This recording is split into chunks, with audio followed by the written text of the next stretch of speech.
लेकिन आज जो चैलेंज है दिवम वो ये है कि आज के जो यंग लोग हैं वो हर पल कहीं ना कहीं से बम्बार्ड हो रहे हैं इंफॉर्मेशन से, टिप्स से।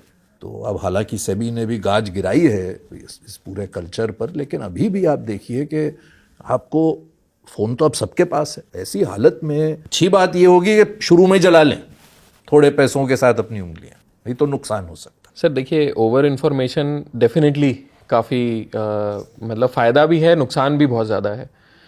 हमारे काफ़ी सारे इन्वेस्टर्स कई मतलब थोड़ा lighter on a lighter note, काफ़ी सारे इन्वेस्टर्स हमारे स्टॉक के बारे में हमसे पहले हमें इन्फॉर्मेशन दे रहे होते हैं कि देखिए इसमें ये आ गया, इसमें ये आ गया। तो एक तो ये है कि आप हाइपर एक्टिव हैं अपने इन्वेस्टमेंट डिसीजंस में, है ना। तो हम वो एक ऐड देखते हैं कि जहाँ पे एक क्यू में एक बंदा लगा हुआ है और वो क्यू चल नहीं रही है, वो मुझे सामने वाली क्यू चलती हुई दिख रही है, तो मैं सामने वाली क्यू में जाके लग जाता हूँ। पता चला ये रुक गई, फिर ये चलनी शुरू हो गई। तो जो हमारे हाइपर एक्टिवनेस है उससे हम डिसीजंस बड़ी फास्ट लेते हैं और हम उसके अंदर नहीं जाते। मतलब अच्छा, कई बार ऐसा भी होता है कि हमने कोई डिसीजन लिया और उसके बाद हम उस पर रिसर्च कर रहे हैं। डिसीजन लेने से पहले रिसर्च नहीं कर रहे, डिसीजन लेने के बाद रिसर्च कर रहे हैं। कंफर्मेशन बायस, क्या मैंने सही लिया कि नहीं लिया, ले लिया डिसीजन, लेकिन अब पूछना है 10 लोगों से एग्जैक्टली तो सही था कि नहीं था। तो जब आप वो तो जब आप वो डिसीजन ले रहे हैं तो उसको अगर आप स्विच कर रहे हैं तो स्विचिंग की कॉस्ट है। आप कहीं पे भी कोई भी शेयर आपने कहीं इन्वेस्टमेंट करी, फिर आप इधर से इधर जा रहे हैं, तो उसकी एक स्विचिंग कॉस्ट है ना। भले ही आपका चलो 100 का 110 हुआ होगा, उस पर कुछ आप टैक्स देंगे, कुछ आप ट्रांजैक्शनल चार्जेस देंगे, तो उसको तो कोई रियलाइज नहीं करता, है ना।